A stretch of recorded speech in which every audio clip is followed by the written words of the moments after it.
Audible is the leading provider of spoken word entertainment and audiobooks, ranging from bestsellers to celebrity memoirs, news, business, and self-development. Every month, members get 1 credit to pick any title, plus 2 Audible originals from a monthly selection, and access to daily news digests from the New York Times, the Wall Street Journal, and the Washington Post, as well as guided meditation programs. Between a full-time job in IT and a full-time job in podcasting, it gets harder and harder to sit down and read the books I'm interested in. This is where Audible comes in. I can listen on my daily commute, relaxing, or while out running errands and still get in the books I've been wanting to get into. You can download titles and listen offline anytime, anywhere. The app is free and can be installed on all smartphones and tablets. Now you can try Audible risk-free with a special 30-day free trial by visiting audibletrial.com/Nerdery and Murdery. That's audibletrial.com/Nerdery and Murdery. Don't let your busy life get in the way of that great book you've been wanting to read. Go get your free trial of Audible today. This podcast is sponsored by BetterHelp. This is Geoffrey, and we've talked about many times before that I experience problems and struggles with my mental health, and really without a healthy mind, being truly happy and at peace is hard. The good news is therapy does work. It's helped for me, but what is therapy exactly? It's whatever you want it to be. Maybe you're not feeling motivated right now and would like some tools to help. Or maybe you're feeling insecure in relationships at work, or you're not dealing well with stress. Whatever you need, it's really time to stop being ashamed of normal human struggles, and it's time to start feeling better because you deserve to be happy. And now you don't have to worry about finding an in-person therapist near you to help. BetterHelp is a customized online therapy that offers video, phone, and even live chat sessions with your therapist, so you don't have to see anyone on camera if you don't want to. It's much more affordable than in-person therapy, and you can start communicating with your therapist in under 48 hours. So join the millions of people who are seeing what online therapy is really about. It's always a good time to invest in yourself because you are your greatest asset. And there's a special offer to Nerdery and Murdery listeners. You can get 10% off your first month of professional therapy at betterhelp.com/Nerdery and Murdery. That's betterhelp.com/Nerdery and Murdery. Thanks again to BetterHelp for sponsoring this podcast. Can't you say nice lady at the bar? What? Why would I do that? That's not even derogatory. Oh, look, PJ's talking to the girl. Aw, PJ and the Spoo.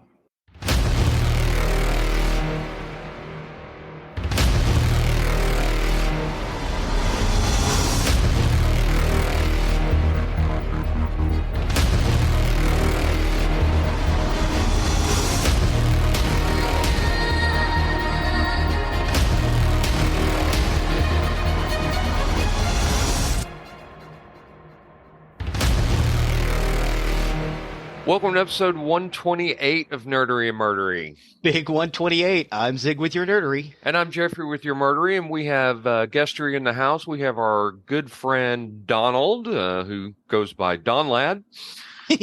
Just a mistake in spelling I did years ago, and it kind of stuck. So, awesome. I watched a terrifically weird, strange movie this week. Have you seen The Menu? Oh, I keep meaning to. Dude, it's weird. It's suspense. It's Ray Fiennes, who is always good. Yeah. Yeah, it's one of those dinner party, unexpected guest kind of movies. Yes, kind of, except all the guests are expected except one. And it's a very exclusive restaurant. He's like a world-renowned chef, Ray Fiennes is, and he has to tell a story for each course. The whole meal is a theme. There's a theme behind it, and it's terrifically weird. It's very suspenseful, and I recommend it. What's it on? What did I get? Netflix? Max. I got it on Max. Is that Max? Yeah. It was. I think it was on Netflix. It made it. It's on something. Yeah. Something that I have. Yeah. All right, good deal. But give it a watch. Give it a watch. Just be prepared for a terrifically weird movie. I like weird movies. Yeah, I know you do. And I think you'll really like this. It was wow, it was really good. I was surprised. I'd seen clips of it, just various videos, clips. I'm like, I'm going to give this one a watch. So wild, wild, wild. So what's going on in your world? Not much. We're having some construction done on the back of the house, so there's a giant trench outside that Cree fell in. Got a concussion. Oh no! Went to the doctor. Didn't you? I did not. As a matter of fact, the last thing I said to her before she went outside was, "Hey, don't fall in the hole." Oh, you prophesied it into existence. Yeah. So she fell down, got a concussion. She went to the doctor to go get it checked out. This was last week. She had a concussion. She tested positive for influenza B and COVID. Wow. Should have left her in the home. She's fine now. Well, that's good. She's still got a bruise, but. Well, I mean, so she's over the flu? Uh-huh. Fluvid, I guess, is what you mean? Fluvid, yeah. That sounds awful. Well, that's good. At least it wasn't a terribly, long recovery. Nope. It was, but yeah, she was in pretty bad shape for a couple of days there. Wow, that sucks. Yep.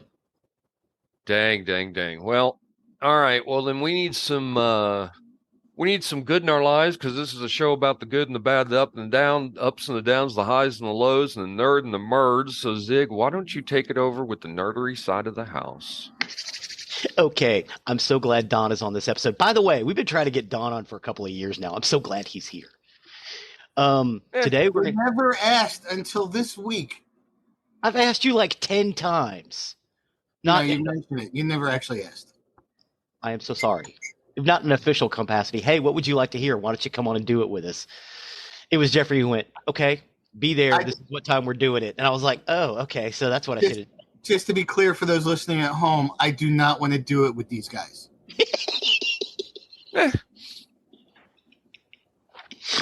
Well, not without a couple drinks anyway. Anyway. Yeah, that can be arranged. So today we're doing 5 laugh out loud sitcoms. So we polled Geoffrey. 5? Yeah. We polled Geoffrey, myself, and Will, and we all had 5 different ones. So, and I think some of these may hit your list as well, Don. But the criteria was it had to make us laugh out loud at some time or another. We did these with movies too. Yes, we did these with movies just recently. So we'll start with Geoffrey's list. Geoffrey's list is Cheers, Friends, I Love Lucy, South Park, and Night Court. So we're going to start with Cheers.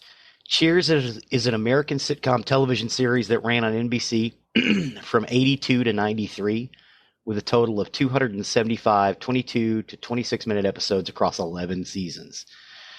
The show was produced by Charles Burrows, Charles Productions in association with Paramount Network Television, and was created by the team of James Burrows, Glenn, and Les Charles. The show is set in a titular bar in Boston, where a group of locals meet to drink, relax, socialize, and hide from their day-to-day issues. Burrows and the Charles brothers had just come off of Taxi. Actually, Taxi was still on when Cheers first started, but they kind of left Taxi to do Cheers. And Cheers was its first season. It almost got canceled. I didn't know that. Yeah, it almost got canceled because it was like at the bottom in the sitcom ratings farm. But NBC was so psyched about this writing team, and they thought it was funny, so they gave them another season to kind of, sit down and keep it going. And it ran for 11 seasons, or 10 seasons after that. And it's one of the few shows out there that really had a perfect send-off when it ended. I mean, it was perfect. Yeah, it was. Okay, yeah. I'm gonna throw myself under the bus here. I'm actually not that big a fan of Cheers. That's all right. I loved it. I absolutely loved it. We even had a going away party for Cheers that Zig found some pictures of a couple years ago, which was funny. Somebody he knew had a picture from that party, which was wild. Yes. But I always loved it, especially when Harry Anderson would show up. So damn funny when he would show up as the con man, the local street magician and con man. Just I don't know. Each and every week was just so funny. Now, in saying that, I'm kind of the unpopular opinion. I think it was better with Shelley Long versus I agree. Kirstie Alley versus Kirstie Alley. I think the Shelley Long years were better. I agree. I would agree with you there. Well, yeah. So, not a bad show, right? And the times I did watch it, I found it enjoyable. I just, not never really made it into my top list. One of my all-time favorites. I was obsessed with the show in the first season because I thought it was really funny because it was a good character study. Mm-hmm. But after the Sam and Diane dynamic where they were going to go off, and then she ends up going off with Frasier instead. I quit watching after that. I didn't think it was funny anymore. I picked it back up a few years later. Because of a friend who was obsessed, another friend who was obsessed with it, Wookie. Don will remember this one night we're all basically we're all peeling off scratch offs to money. Just trying to get a couple of bucks of gas because they were for free gas. It wasn't even cash. Yeah, it was for free gas. So we're scratching these things off, and Don looks at me and Wookie, and he's like, "It's Friday night. We spent the last 2 hours scratching these things off for like $10. We could have been doing something way more interesting." And Wookie pipes up with, "Yeah, we missed Cheers and The Simpsons." There has never been a sadder commentary on Three Bachelors ever in my life. I'll agree with that. Oh my God, that was so funny. Wook, if you're out there, thank you for that. It's stuck in my mind, and it was almost 40 years ago. It was not. Oh shit! It was. Yeah. Oh. Well, it was over 30, so. The next sitcom on Geoffrey's list is Friends. Friends was an American television sitcom created by David Crane and Martha Kaufman, which aired on NBC from September 22nd, 1994 to May 6, 2004, lasting 10 seasons. With an ensemble cast starring Jennifer Aniston, Courtney Cox, Lisa Kudrow, Matt LeBlanc, Matthew Perry, and David Schwimmer. The show revolved around 6 friends in their 20s and early 30s who lived in Manhattan, New York City. The original executive producers were Kevin S. Bright, David Crane, and Martha Kaufman, or Martha Kaufman and David Crane.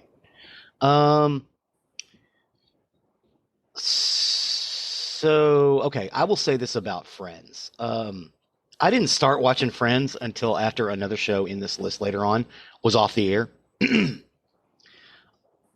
I was a fan of Pigsty, and I saw Friends a couple times. I didn't think it was nearly as funny. Pigsty actually came out like a few months after Friends did, because Friends started. I just said it. Friends started in September of 1994, and Pigsty started in January of 95, so just a few months later. When were they filmed? Do you know? Do you know when they were filmed? I think around the same time. Huh. Yeah. I wonder if that's, mild plagiarism or just parallel evolution. I have a tendency to think that it was mild plagiarism. I don't know which came first. Well, I know Friends was aired first. Right. But I will say this: I was a huge fan of Pigsty, and I started watching Friends because it was like Pigsty, and they'd taken Pigsty off the air. So I didn't really pick up Friends until the second season. Because I'll be honest with you, I didn't even know there was a second season. Oh no, you're talking about Friends. Never mind. Yeah, Friends. Yeah, Yeah, I have no idea. Pigsty, but I thought the second season was funny. Pigsty also had a little bit of a what was it? One Day at a Time feel too. Yes. But Friends was I thought it was funny in the first and second seasons. The third season was funny, and after that, we've talked about this before. I kind of dropped off of Friends. I thought it got less funny. It was almost like they ran out of jokes. Oh, not me. I've gone back and I've watched it again, multiple times actually, and I find every single episode funny every single time.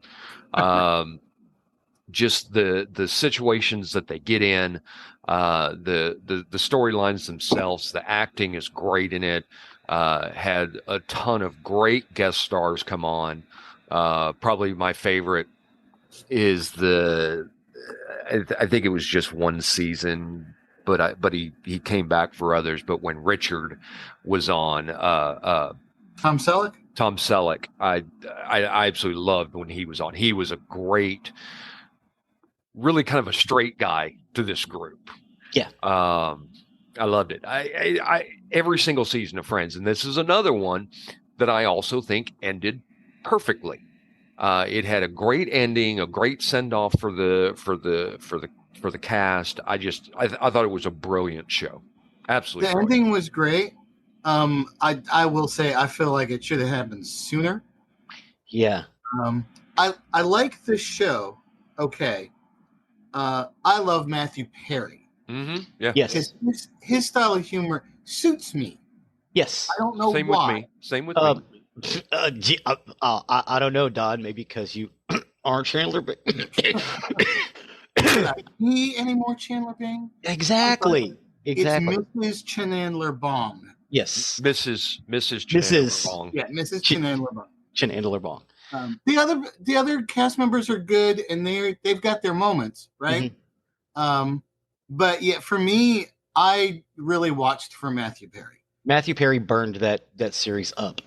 I will say, yeah. Even when the writing started to get lame, and there were I think even Geoffrey could admit there about season 5, 6, the writing kind of. No, I disagree because I've gone back and watched it again, and it was brilliant all the way through. And then they brought in Paul Rudd later, who was phenomenal. He was great in it.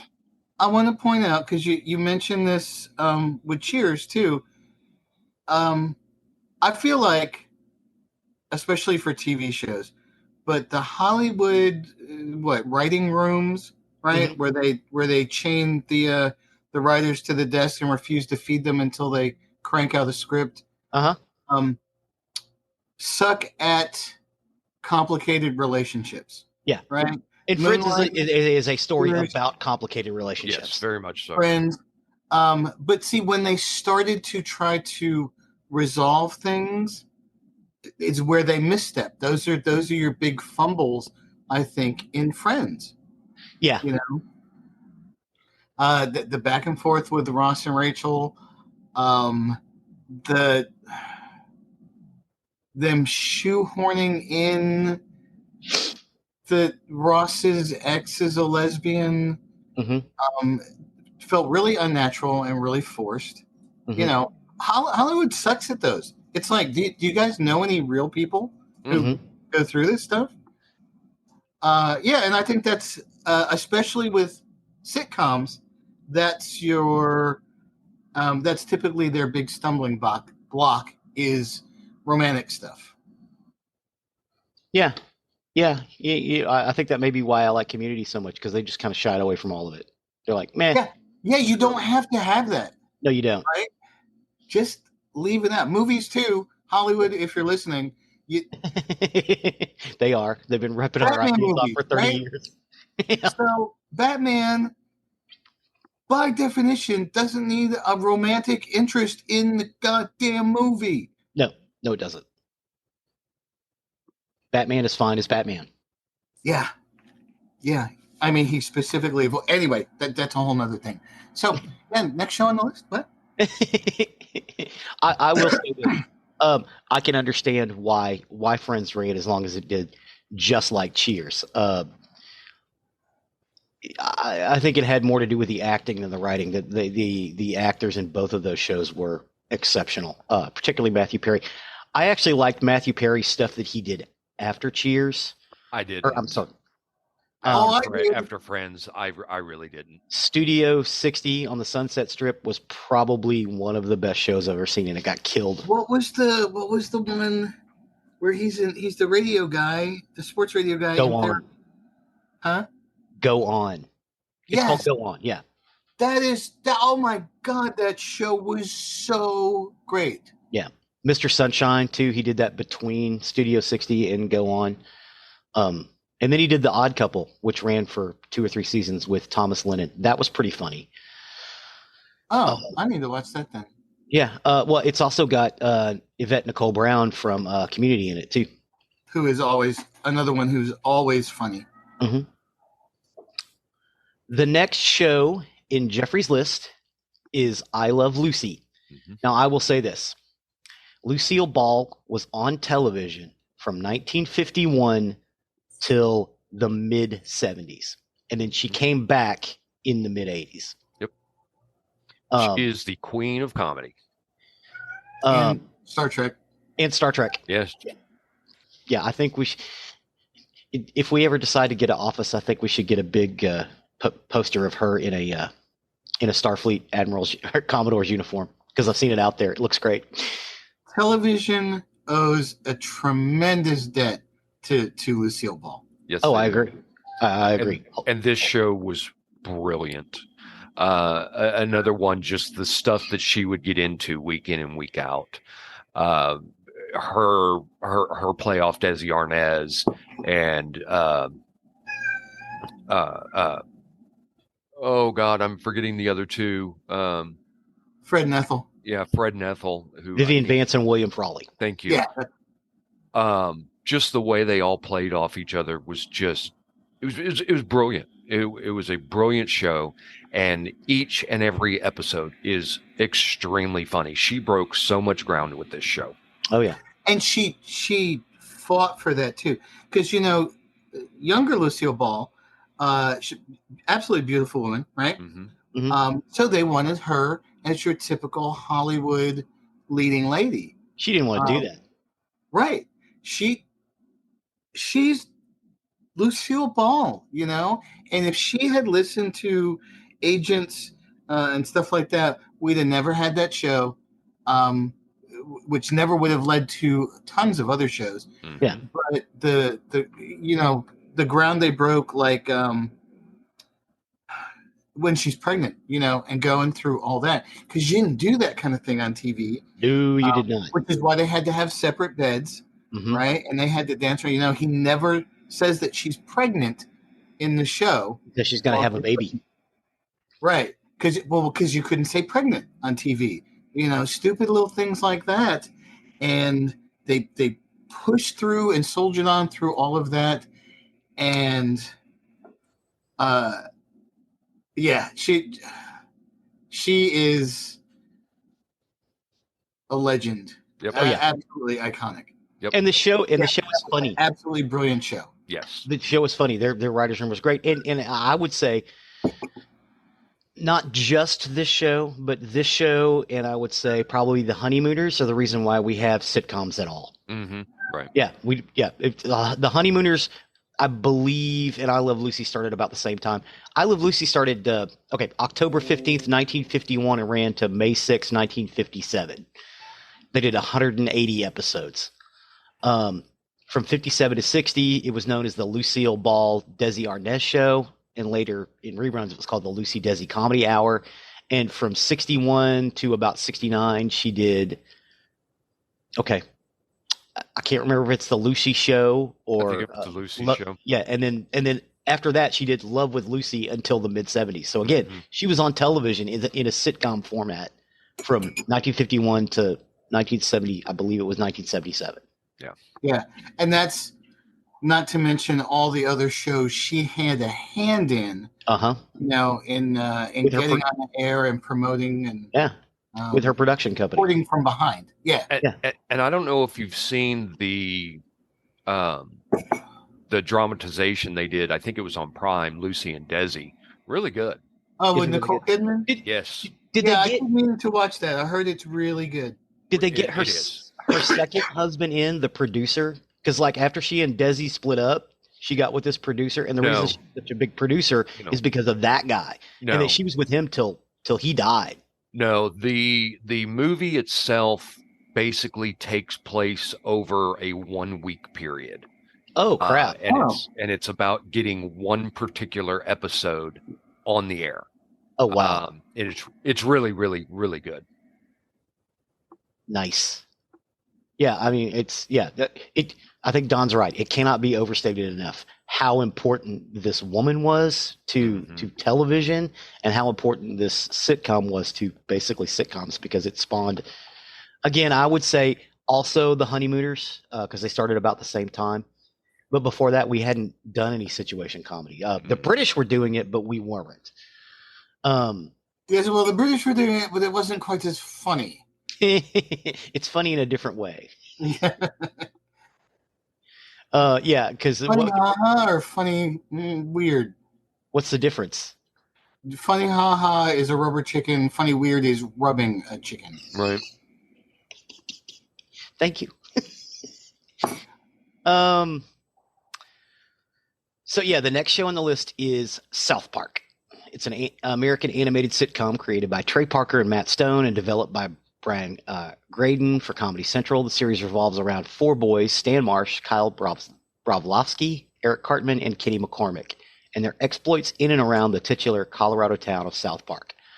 Also features many recurring characters. The series became infamous for its profanity and dark, surreal humor that satirizes a large range of subject matter.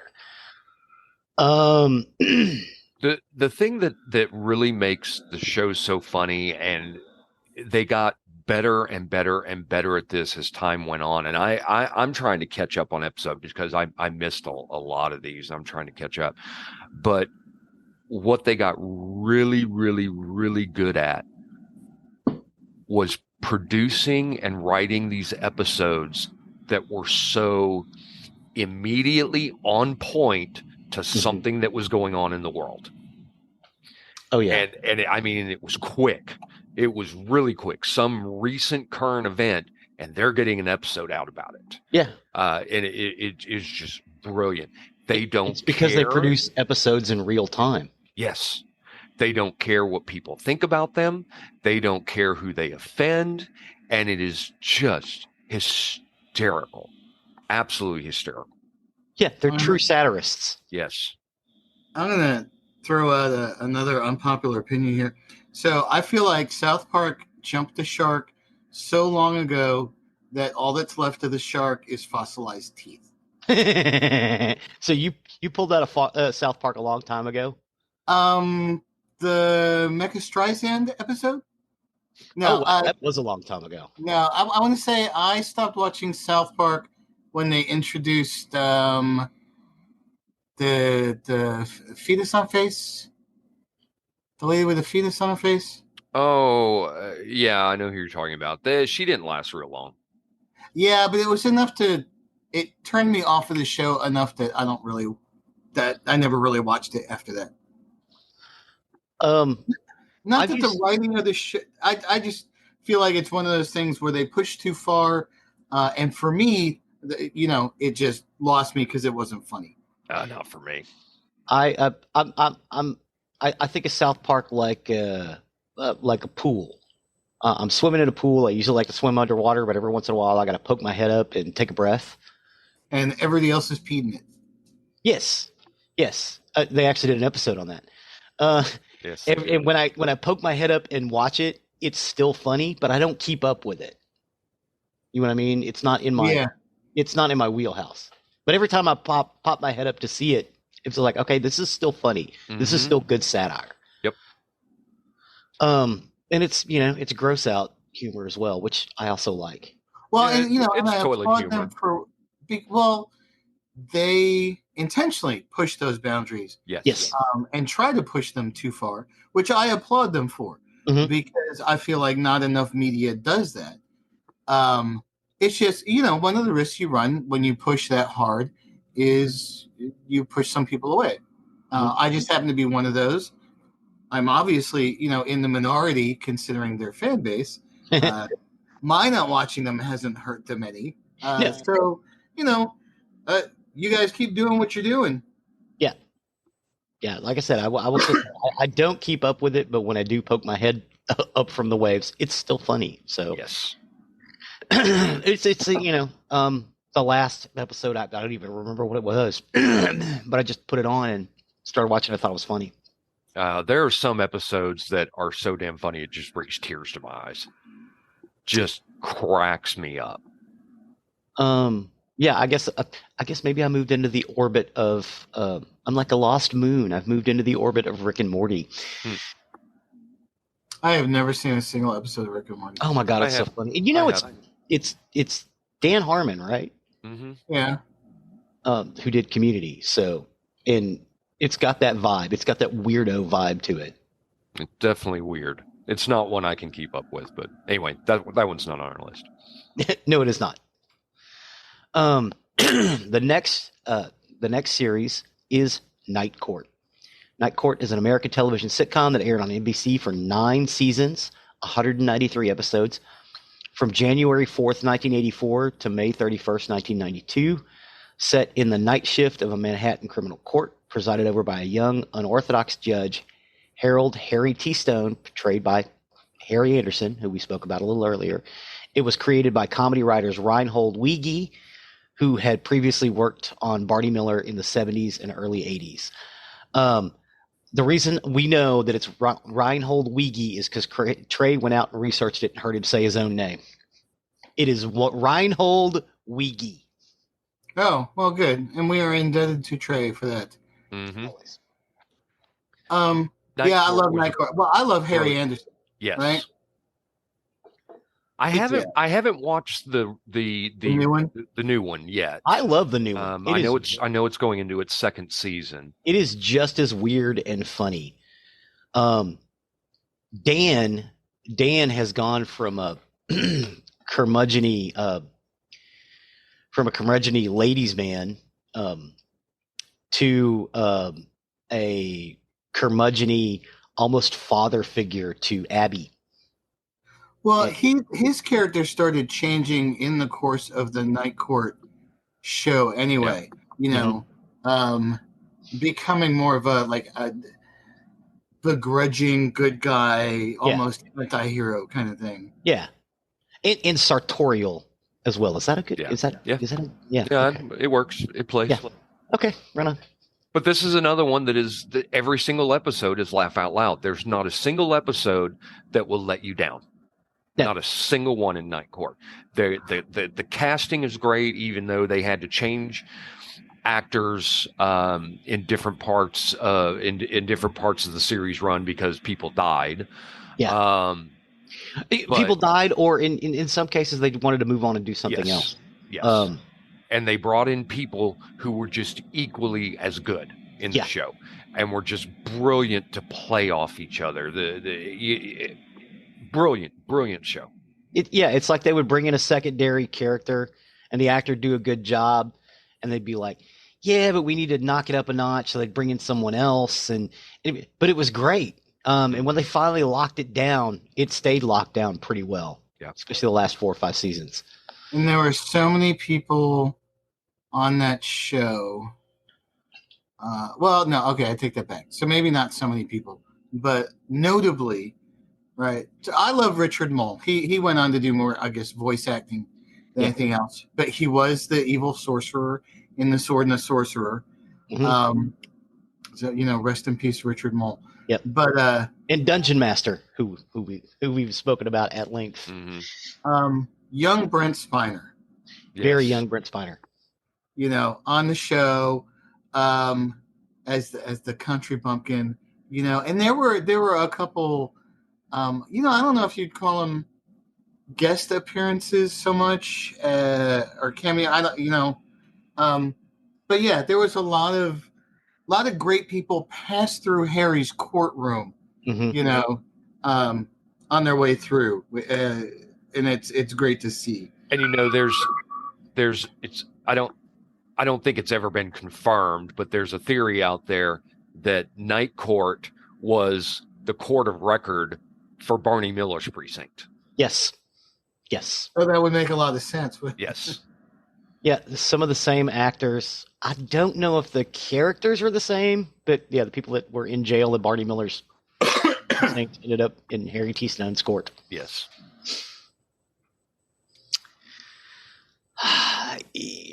Yeah, Night Court is amazing. Yep. And I've gone back and watched it.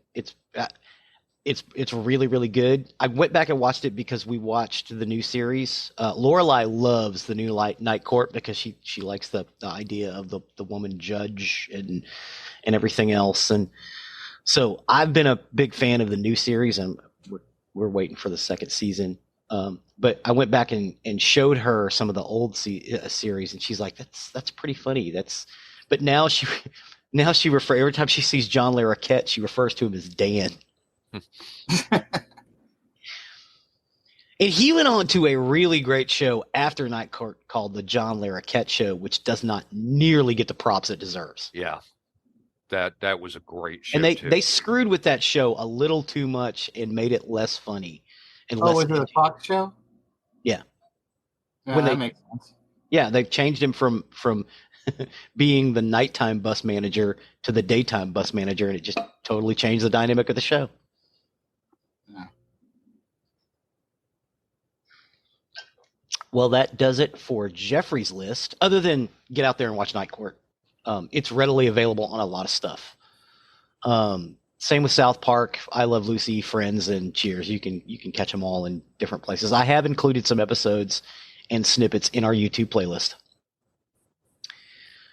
My list is Community, Pigsty, SCTV, Letterkenny, and Detroiters.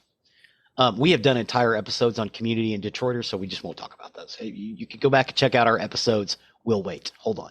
Yeah, Okay. Those just don't hold my interest. I'm not going to belabor the point. We've covered these. We'll move on.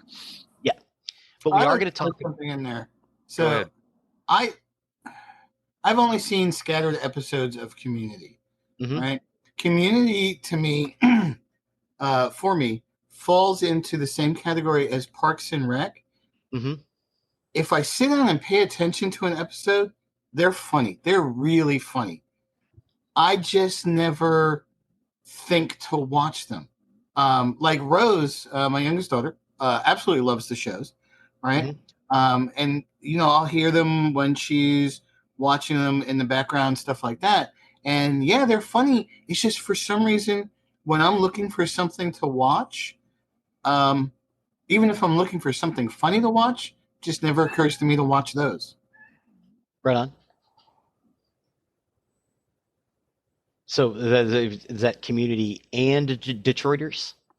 No, not Detroiters. For me, that's Community and Parks and Rec. Okay, that's fair. Well, the next series is Pigsty. Pigsty is very hard to find. I did get in an episode on our YouTube playlist, so if you want to go out and check it out, you should. I don't even remember this show. I had to dig way down deep into the bowels of YouTube to find it. It is not a great copy, but I believe it is the episode with PJ and the Spoo. Oh, okay. Yeah. But I would like to go out and find a couple more. It had such great, both in-your-face humor, mm-hmm. right? So humor that was both applied liberally with a sledgehammer, mm-hmm. and then also applied subtly with a fine paintbrush. Yes. Pigsty was. It was, to me, Pigsty was what Friends was trying to do in its first season. But Pigsty didn't make it because it was on UPN. I don't think that's why they didn't make it. You don't? I'm gonna be honest with you. I think what hurt them the most is they were too smart.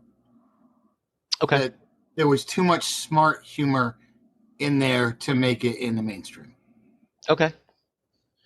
I could agree with that. Pixar was pretty, again, like you said, there on the outside it was sledgehammer comedy, but on the inside it was fine two-hair paintbrush painting, and it was brilliant.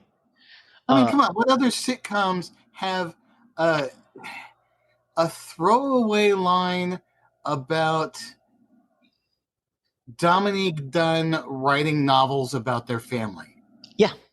You know, I mean, like, it's probably 6 people who are watching the show across the nation got that joke, but it was funny. Yeah, it was. Pigsty is an American situation comedy that aired on UPN during the network's first season.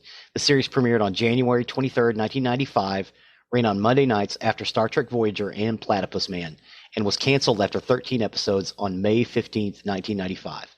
Pigsty was produced by Paramount Network Television. The show was about 5 male roommates sharing an apartment in New York City and their female superintendent. And it was was it a 3 or 4 bedroom apartment? Because Cal had to live in a closet. I think it was 3. Yeah, and I think 2 of them had to share a room. Right. Iowa got his own room because he was paying the rent.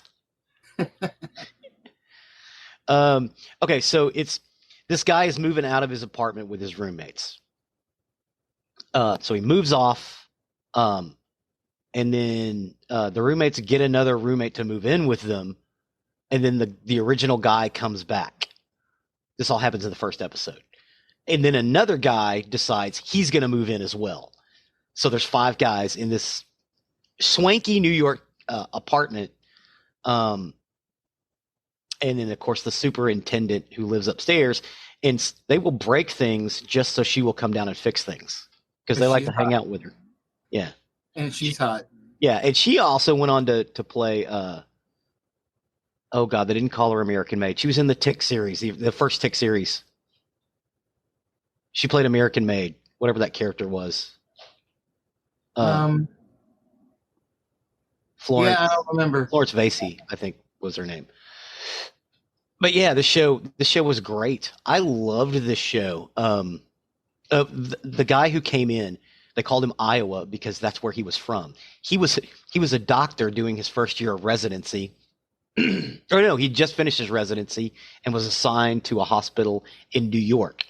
So he gets this night, and he's this kind, caring, soft individual. Midwest. Yeah. Yeah, very Midwest. Like you'd expect from somebody who they call Iowa. Yeah. You had PJ, who was a trust fund kid, who was an artist. So, and let's not understate that. So, not trust fund, you know, a couple of $1 million. Yeah. Not even. I mean, we're talking about like what at the time Paris Hilton level. Yeah. He was like a Getty. Yeah. But that's the thing. The guys who lived with him didn't know that because he didn't care about that. He was this almost childlike character. And then you had the writer who'd moved out and moved back in. You had Cal, who was an insurance salesman. No. He worked as a stockbroker, and he was crass, and he smoked cigars, and he was a 1980s car salesman. That's what I loved about Cal. Yeah. Well, he was your obligatory douchebag. Yeah. You know. Yeah. But he was the one delivering the sledgehammer comedy. Everybody else was doing the fine painting. It was just brilliant. So I'm going to go back to that. I think another thing that hurt the show is because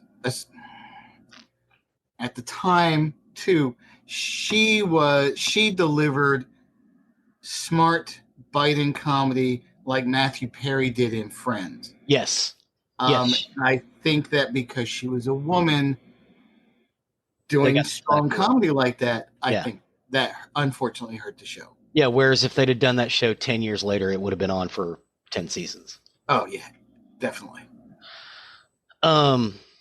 Yeah, so I cannot recommend Pigsty enough. It is very hard to find. You can go to our YouTube playlist and check it out. Jeffrey, what did you think about? You said you don't even remember this show, I right?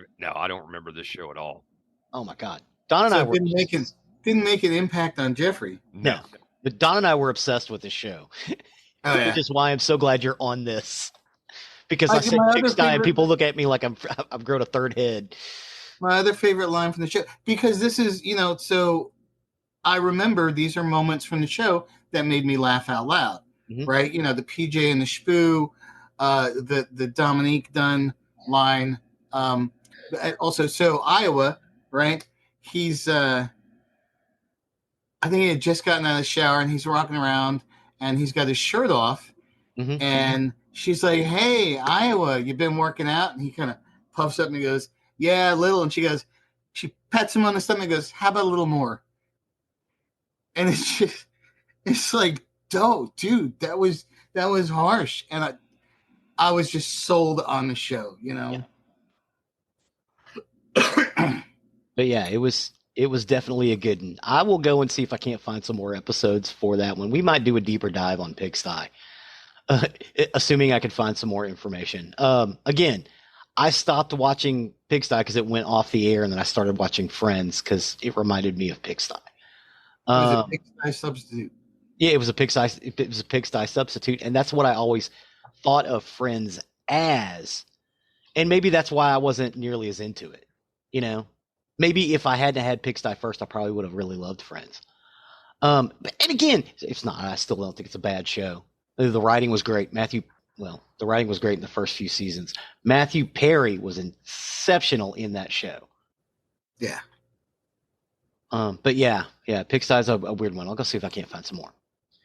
The next, not so much sitcom, but comedy series in the list is SCTV, or Second City Television, commonly shortened to SCTV and later known as SCTV Network and SCTV Channel, is a Canadian television sketch comedy show that ran intermittently between 1976 and 1984.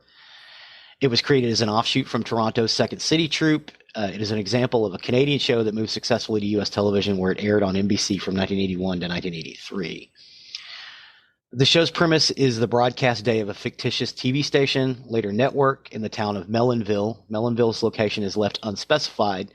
The earliest episodes imply it is in Canada, but most later episodes place it in the U.S. A typical episode of SCTV presents a compendium of programming seen on the station throughout the broadcast day. A given episode could contain SCTV news broadcasts, sitcoms, dramas, movies, talk shows, children's shows, and advertising send-ups hawking fictitious projects, and as well as game shows. They had soap operas, and so one of the things about SCTV, because it was on the CBC, or Canadian Broadcasting System, it didn't have commercials. So when they sent it over to America, they had to add an extra 5 minutes to it. That's where the Great White North comes from. The Canadians never saw that. Huh. That it only ran here. That part of it, they didn't see. Well, I think they saw it eventually in reruns years later. But yeah, the Bob and Doug McKenzie, the two Canadian hosers drinking beer and talking to a camera, which they made a movie out of, which I love. That was only broadcast in America. And it started as a joke. They're like, "Hey, we need an extra 5 minutes," and they went to Dave Thomas and Rick Moranis and said, "Hey, can you guys do a little 5-minute sketch, but make it Canadian?" And they're like, "What, you want two guys in toques drinking beers talking about hockey?" And they're like, "Yeah, sure, whatever." So that's what they did. See, I think there's better sketch shows out there. I understand some great actors came out of this. Some great comedic actors came out of SCTV. But I really think there are better sketch shows out there that are much, much, much funnier. And maybe I'm the unpopular one when I'll say these, but the two that come to mind immediately, Mad TV. Okay, I can agree with you there. That's and Upright Citizens Brigade. Upright Citizens Brigade was hysterical. Upright Citizens Brigade and I can go to one episode that I could turn it on right now, and I will be in tears laughing, and it's about the kid who has the uncomfortably long penis. Little Donnie. The Little Donnie episode is so fucking funny. Yeah, it is. I got to go watch it. I got to go find that sketch and watch it. Upright Citizens Brigade was brilliant. Yeah, it was a full episode on a sketch where they were. It was like a telethon for Little Donnie. Oh, and he was obsessed with Tuvok from Star Trek. Do you guys remember Fridays? I love Fridays. I would say Fridays was actually funnier than SCTV. However, SCTV made me laugh out loud when I was like 9-10 years old, and it was my first foray into subversive television. And the fact that it was used as a television station as a framing device is why I included it in sitcoms, because basically it was. And The Great White North. I think that's the funniest part of the show, and I feel so sad for the Canadians they didn't get it at the time. I find it very telling that the three of us here and briefly discussed very, very funny skit shows, right? Nobody mentioned SNL. Well, because SNL had its good days, and then it had its bad years. Right. And, so for me, SNL, even in its heyday, was you watched for a couple of guys, Belushi and Aykroyd, right? Will Ferrell, Dana Carvey, Mike Myers. For me, it wasn't Will Ferrell and Dana Carvey. Well, I had already given up on SNL by the time they got really big. But even in the early days, it was a handful of guys carrying the show. And overall, if you compare it to, most of the other shows like that, which unfortunately SNL beat out, because a lot of these didn't last. But they, in my opinion, many of them were superior to SNL. Agreed. Yeah. Yes, I would agree. And that's one thing I liked about SCTV. Everybody carried their fair share of the water on that show. They weren't reliant on one or two guys. I will say this. I watched Saturday Night Live, as a matter of fact, last night, the night before the taping of this episode. I will say they have probably got one of the most well-rounded casts that they've had in a long time. They're not pushing everything off on one or two people. Kate McKinnon was the host last night. Love her. Yeah. But like everybody in the show now is a utility player, and I like that. I like that for them, and it's funny.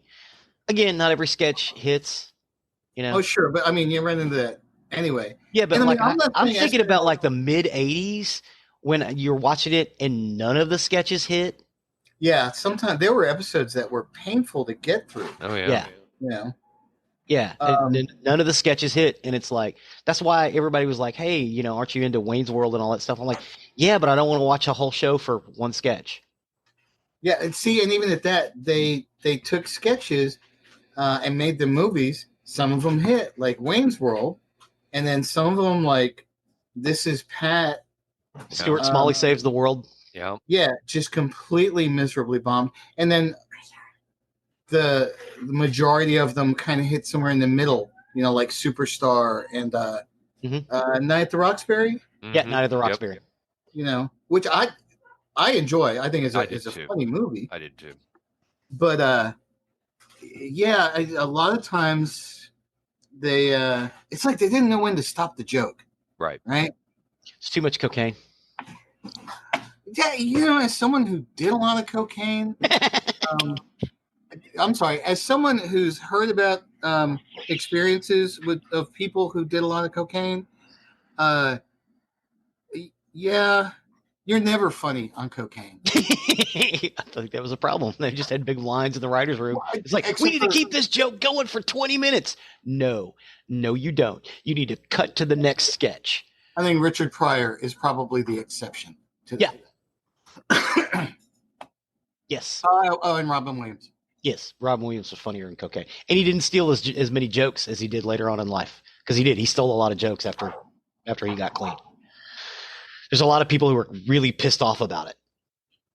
Well, you know what? If they were funnier, maybe the jokes would have landed for them instead of Robin. There are people who have pointed that out as well. Yeah.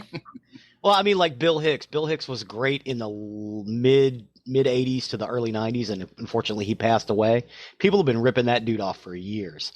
And it's not so much the joke, it's the way he observes things that people riff on. Except for in some cases directly stole a joke.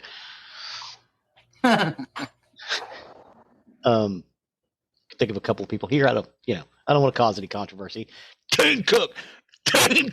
Yeah, Dane Cook has been. I've sat down and heard a shot for shot soundbite, and it's like, oh my god, I've heard that before. That's Bill Hicks. They say that about Carlos Mencia too. That he stole. Carlos Mencia is a douchebag. Yeah, I will just throw it right out there. He steals jokes. He has no sense of honor or camaraderie with the comedy community. No, the rest of the community doesn't really care for him. He's just terrible. Mm-hmm. Zig, you need an exterminator. Why? You have critters in your house. I do. I have a critter right back here. Right back there. See? I love it. She's trying to be so quiet, too. I don't recall you having any critters that large in your home. Oh, yeah. Well, this critter's now 9, so. 9, really? Yeah, 9. Feeling old yet? No, so we took care of that, when we started with the comment about Wookiee in 40 years. So. Yeah, okay, right on. Okay, so the next episode, or the next series I want to talk about is Letterkenny, also a Canadian series. Letterkenny is a Canadian sitcom created by Jared Keeso, developed and written primarily by Keeso and Jacob Tierney, directed by Tierney and starring Keeso, Nathan Dales, Michelle Millette, and K. Trevor Wilson. Originally a YouTube web series called Letterkenny Problems. The show was commissioned for television by Crave in March of 2015 and premiered in February of 2016. The show follows the adventures of the people raised in a fictional town of Letterkenny, a rural Irish Canadian community in Ontario, Canada. Again, the show is of a small town. It's a framing device for the sketches that they wrote about these weirdos in this small town, because Letterkenny is essentially a sketch show. It is. I wish you guys could really see this, because I keep doing the thing that I do when we're all together with the pointing at the person. Yeah, I can't see you pointing. Right. I'm pointing at your face right now. Letterkenny goes into the community parks rec thing for me. Mm-hmm. I've never actually sat down to watch it, but I've watched parts of episodes, and I've looked up clips on YouTube too. Mm-hmm. Because I wanted to get the whole "to be fair" effect. To be fair. To be fair. Yeah. To be fair. To be fair. So it's very funny. I just never think to sit down to watch it. I binged watched after it got onto Hulu. I don't remember how far I got. I think to season 7 or 8. It's going into its final season now, and I need to catch up on those. It's so funny. The only thing that bugs me, because I just can't, I really can't stand the characters, are Stewart and his group. I can't stand those characters. I wish they'd go away. Oh, the Skids? Yes, the Skids. I can't stand them. But I don't think that hits nearly as well as some of the other sketches. Agreed. Some of it is a little funny. Not Canadian either. Jacob Tierney, you know who Jacob Tierney is, right? He's the preacher. Okay. Yeah. So Jared Keeso and Jacob Tierney. And what's funny is they started doing this as an aside. Like they were on this real serious drama in Canada. I can't remember what it's called, but it's like Rescue 911 or 911 over here, right? It's this real serious drama. Well, they started cutting up on the side, and this became more popular than that Rescue 911 series. And they all did it for several years. Everybody on Letterkenny originally was on that show. Oh, wow. Wait. I want to see if she tries to duck under the camera again when she goes back. Okay. Well, keep going. Yeah. Okay. We've got the next series is Detroiters, which we did an entire episode on. Detroiters makes me laugh every time I see it. I can't say enough about it. I think it's hysterical, and I think it's hysterical because there's only like 20 episodes. Like they crammed everything they could into that series, and it's a love affair for Detroit. All right, covered it. Move on. I've never even heard of it. Yeah, I hadn't either, and I'm not going to sit down and watch it. Oh, it's really funny.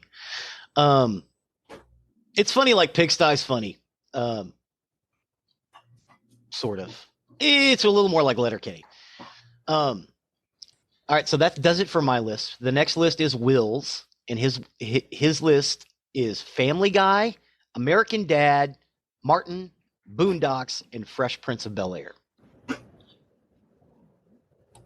So we'll start with Family Guy. It's an American animated sitcom created by Seth MacFarlane for the Fox Broadcasting Company. The series premiered on January 31st, 1999, following Super Bowl 33, with the rest of the first season airing 2 months later, beginning on April 11th, 1999. The show centers around the Griffins, a dysfunctional family consisting of parents Peter and Lois, their children Meg, Chris, and Stewie, and their anthropomorphic pet dog, Brian. Set in the fictional city of Quahog, Rhode Island, the show exhibits much of its humor in the form of metafictional, cutaway gags, and often lampooning American culture.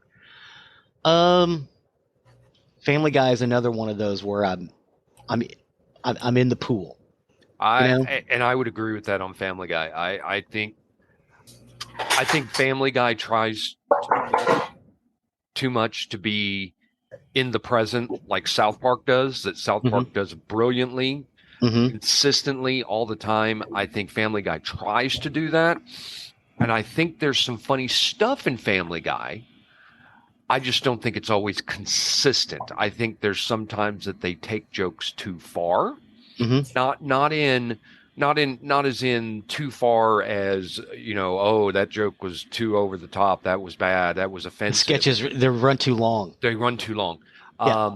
The biggest example of that, and they bring it back time and time and time again, is Peter versus the Giant Chicken. Those sometimes go on too long. Now, they've done some brilliant stuff, like their parody they did on the Star Wars saga. Yeah. Something Dark Side. Something Dark Side. That was brilliant. Absolutely brilliant. And everything in it was brilliant. Yeah. I will say this. What I love best about that is the middle one was the best. Yes. And then the last Star Wars one that they did, something Dark Side, they intentionally made the story not as good. Yep. and mentioned it in the story. Yeah. He's like, oh yeah, I told you this wasn't as good. Yeah. Yeah. So Family Guy, like I said, I think it has its ups and its downs. I've seen some stuff of it that's very, very funny, and then I think they sometimes just drag stuff on way too much. But I think it's decent. I don't consider it all laugh out loud. There are times that its spin-off, The Cleveland Show, is better. Sometimes The Cleveland Show doesn't hit at all. So, you know, I don't know. I can enjoy Family Guy enough. I wouldn't put it in my list. Right on. So here's my take on Family Guy. Seth MacFarlane has ADD. Yes. Because when he is focused, typically, he's really funny. Super talented guy, right? Don't get me wrong about that. But when he doesn't have a clear focus, the humor doesn't hit as well. Yeah. And honestly, sometimes even when he's focused, it sucks. A Million Ways to Die in the West, I'm looking directly at you. Right. Oh, see, I thought that movie was hysterical. Stupid. You're an idiot. Yeah, you're an absolute idiot. That movie was stupid. It was horrible. So the concept, it could have been absolutely brilliant. It done the right way, it could have been another Blazing Saddles. Mm-hmm. But all the best thing I can say about it is it was better than Ridiculous Six. Yeah. So, but yeah, no, Family Guy has some absolutely brilliant moments. But unfortunately, I think it's another show that's gone on too long. Yep. Yeah, and I think I'm with the Family Guy. I'm just like I am with South Park. I'm in the pool on it. When I poke my head up and take a look at it, it's funny, but not all of it's funny. Well, Right. and so I'll go ahead and transition to the next one, American Dad. Yep. Because it's the same way. Yeah. There are some very absolutely brilliant, funny stuff, but I would say that on the whole, American Dad doesn't have as many of them as Family Guy does. I think American Dad hits the mark less than Family Guy does. It's a derivative, and I think the derivatives almost always are diluted. And a matter of course. Yeah, that's a real critter. Hold on a second. See, and American Dad is like Family Guy, although it is more straightforward. There's less cutting away because American Dad was created by Seth MacFarlane and Mike Barker. Mike Barker kind of took American Dad on because MacFarlane was working on other stuff. Mm-hmm. But he wanted to center it more on the family and just the bizarreness of the family. I will agree with Will on American Dad. There's some episodes of American Dad that are hysterical. The episode where they basically redo 3 O'Clock High, I love. Probably doesn't hurt that they play a lot of Bauhaus and Joy Division in it. But yeah, no, I'm kind of the same with American Dad that I am with Family Guy and some of the others. I'm swimming through the pool on it. Yeah. I'm gonna poke my head up. For me, with American Dad, I don't even poke my head up. I don't bother with it at all anymore. I've watched episodes here and there, but they're just not enough that I would stick with it. It's really kind of more of a pass to me. So right on. How do you feel? I mean, what about the Cleveland show? So you think the Cleveland show? Yeah, that's why I said I think the Cleveland show is. I think it's good. I think it has its good moments. I think it has its not so great moments. Like Don said, I think when Seth MacFarlane is really focused, he does some really good stuff, and I think sometimes he gets unfocused. So Ted, the Orville. The Orville, I think, is the best thing he's done. I would agree with that. And I need to watch that. I haven't watched it. Oh my God, it's so good. So good. And it's not just funny. It's not just trying to be comic. Well, and that's the thing. It's like, it's a very serious Star Trek show. The comedy comes when they are in their off time. So you'll get some really it's a very serious Star Trek parody. Yeah. It's really a lot like Galaxy Quest. Yeah. Only funnier. I think Orville's funnier than Galaxy Quest. I think that's only because Orville has a whole show to be funny in. Whereas Galaxy Quest only had a movie. They only had 2 hours. That, and they decided that Tony Shalhoub shouldn't smoke grass in the opening scene. So all of his stuff makes more sense. Right. Because they actually filmed that scene where he was getting high as hell before they went out to talk to those people. And that's why he's high through the rest of the movie. I don't want to sidetrack too much, but for me, as much as I love the entire cast of that movie, Tony Shalhoub and Sam Rockwell. Sam Rockwell. Mm-hmm. They make the movie. Absolutely. Oh, yes. Absolutely. Oh, yes. Anyway, back to the list. Okay. The next show is Martin. I can't say the show without. So I'm going to give you my overview of Martin right now. I'm going to leave. You Okay. two carry on the show and keep me out of it. I fucking hated this show. You hated the show? Yep. When it was on, I was not a fan. I thought it was pandering a little bit. I have gone back and watched it later on, and it's funny. But it's not Martin Lawrence that's funny. It's I don't think he's a funny person at all. It's Tisha Campbell who's funny. Tisha Campbell's hysterical. Yeah. And if it wasn't for her, I don't like this show either. Yeah. Thomas McCall Ford as Tommy is funny. Yeah, that's the thing. Martin is just Martin. Yeah. Right? And other than occasionally doing a wacky other character,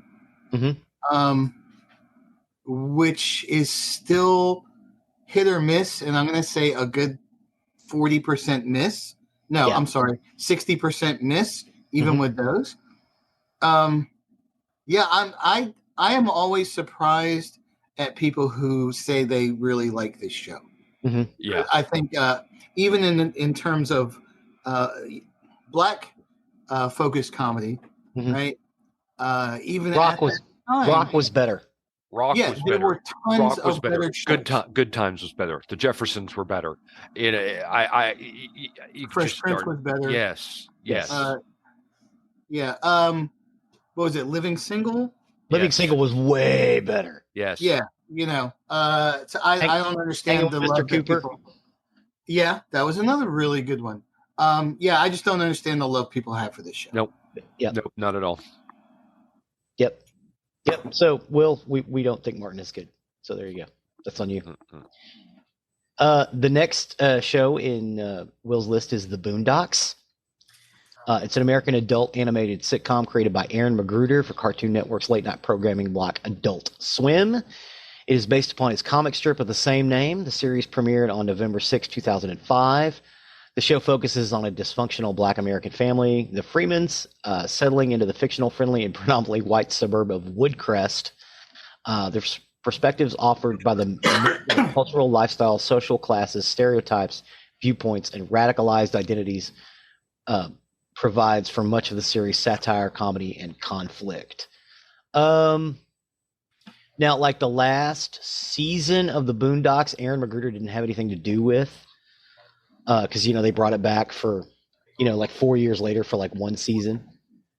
I could tell you it is not as good as the rest of it, but the Boondocks, I just don't think it ran long enough to. Everything I saw in the Boondocks, I thought was funny, but again, it's the same thing. I am swimming through the pool when I poke my head up and see the Boondocks. It's funny. Particularly the play between Riley and Huey, played by the same voice actor, which I always thought was funny. But of course, they're supposed to be twins. But the character of Huey, I just love. But then again, I also loved him in the comic strip from the newspaper. What do you guys think about the Boondocks? I've never watched the Boondocks. I can't give you a whole lot on it. It's just not something that ever drew my attention. Yeah, so I'm with Jeff. I've never watched it. I'm not its target audience, right? But I will say this: I've seen clips and stuff like that. I get the humor. I can't say anything negative about it, right? Because I've never actually watched it. But I can say that the voice acting and the animation are really nice, really well done. Yes, yeah. The animation's really good because it's almost an anime style, and sometimes it is a straight up anime style. It's really good, but again, there's not a lot to it. It's like Detroiters, I want to say. It's funny because they threw out everything they had, and then they were done. And I think that last series, and I want to say that last season was only like 7 or 8 episodes, wasn't nearly as funny. It was like you should have been 25 episodes and done, because that's basically what it was before. I want to say between 25 and 30. Gee, I wonder what other shows have done things like that. Invader Zim. Invader Zim. There you go. Yes. Invader Zim. You do your 25 episodes, you get out, you go do something else. It's brilliant. Don't drag it back years later to try and squeeze out another season. Yeah. Well, and we talked about this. A lot of these shows that we've talked about, most of them went on too long. That seems to be the consensus that we're drawing is like, well, it was fine when it first started, but it kind of outlived its usefulness. My list has one that absolutely defies that commonality. What's that? Are we on my list? Well, okay. The last one on Will's is The Fresh Prince of Bel-Air. I can't say enough about this show. From the theme song to the ending to how it ended, I thought this show was brilliant. Yep. I did not care for Will in the first season. They all grew throughout the series. And I will say this. I think it's because I didn't understand where that kid was supposed to be coming from. But I think it made more sense second season on. Yeah, I mean, so this is probably, for modern television, going to end up being iconic down the road. Yeah. It just absolutely brilliant. Pretty much everybody in the cast was outstanding. Yep. Mm-hmm. Both Aunt Vivs were great. I want to say that the older sister. I'd have to look it up because I don't remember. Yes, she's the Hillary. Hillary. For me, she's the only weak link, right? They never gave her anything other than being spoiled rich girl who shops all the time. Yeah. Yeah. She got a little serious, but you're right. They didn't give her anything to work with, and I don't think she was looking for anything to work with. Yeah, so I don't know. I think that's a disservice to both the actress and the character. Yeah. Because they did, with the exception of maybe Jazz, they did kind of explore everybody else. But yeah, absolutely brilliant show from beginning to end. The growth of the characters throughout. Just it will be maybe not a Lucille Ball type of legendary status, but it's gonna be in the Hall of Fame for sure. I think Fresh Prince belongs in the Hall of Fame, like Friends. Yep. I Love Lucy, Cheers, Night Court. I think it really does. I think it's great. They had some very dramatic moments in the series that were brilliantly done. Oh God, when they went back to Philadelphia after the riots. Mm-hmm. Or the one with his dad. Oh yeah. Oh yeah. Wasn't Ben Vereen? Ben Vereen. Yeah. Yep. Ben Vereen. Yeah, some brilliant stuff. Just saw a clip of an episode on Facebook videos just the other day of the episode where Carlton ends up taking some drugs that were in Will's locker, and just brilliantly acted. I can't say enough about this show. It's a great show. Okay, Donald, you got some you'd like to mention? Yeah, so I absolutely could not narrow it down to 5. Okay. Right. So, but I'm just going to breeze through the list. Okay. I guess not in the order though. So, Avenue 5.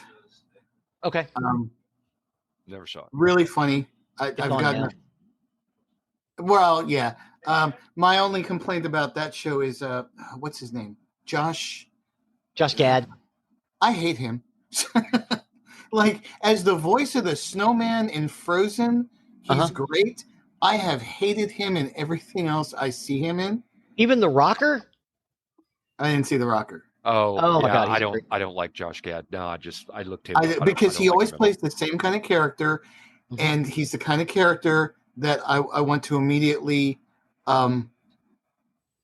choke to death in a very deep pool of water.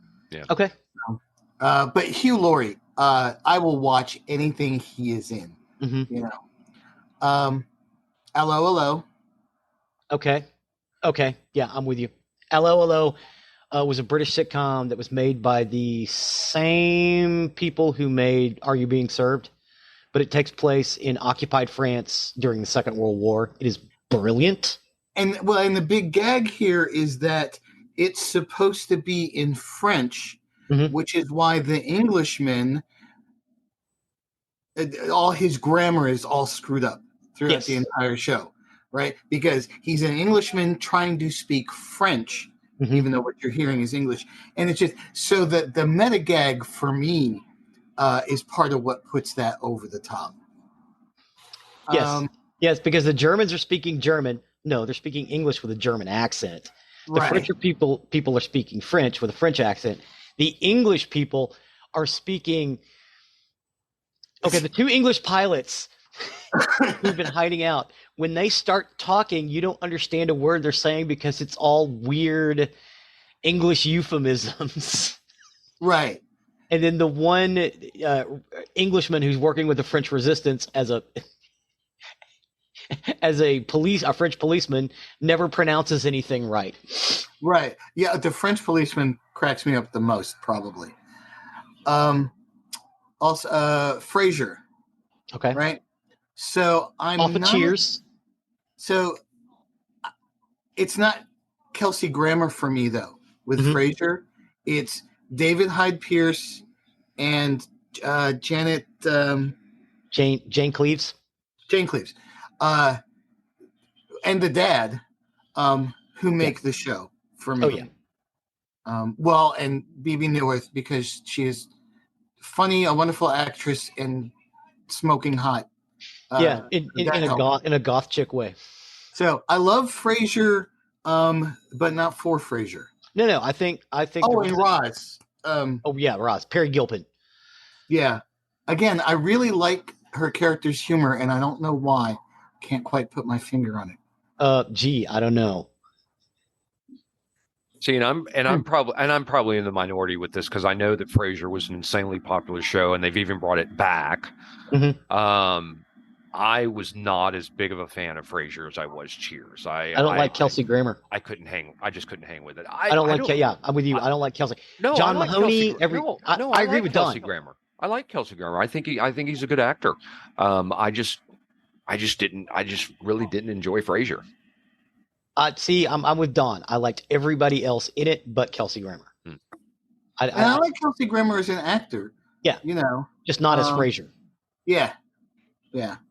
So also I have the IT Crowd. Okay. The IT Crowd is brilliant. I have watched especially that for us, times. right? For anybody in IT. Yes, the IT Crowd. That is not as highly of a publicized show as it should have been. I think that was a brilliant show. And whenever I watch it, I get to the last episode and I'm sad because I want more. Yeah. God, I have a ton. I kind of want to go in these in a specific order. Will and Grace. And again, this is Will and Grace for me is for. I'm terrible with actors, but it's for Jack and Karen. Yes. Mm-hmm. Yeah. They make this show for me. I couldn't care less about Will or Grace. Yeah. I could agree with that. Yeah. That's another show that they tried to bring back too. Yes. Actually, I watched the bring back. It was really funny because it was mostly Jack and Karen. Right. Because they should have called it the Jack and Karen show. That would have been a spinoff that people would watch. Yeah. We touched on Go On. I absolutely love. Yeah. Laverne and Shirley. Really? Yeah. Laverne and Shirley, growing up watching it, I laughed out loud at that show a lot. Okay. More even than Happy Days. So Happy Days is a good family comedy. Mm-hmm. Like MASH, right? With some dramatic moments. But not always, not even always frequently laugh out loud. right? Just good, solid laughs and stuff like that, but not bust the gut laughing, right? I got more of that with Laverne and Shirley, and then Mork and Mindy. Okay. Mork and Mindy would be more for me than Laverne and Shirley. I watched every episode of Laverne and Shirley, all the way till they moved to California and Shirley left the show. So the whole series. Yeah, I think moving to California was that they should have ended the show there. Right. But that was their shark jumping. That was a good one. I just wouldn't put it in this list.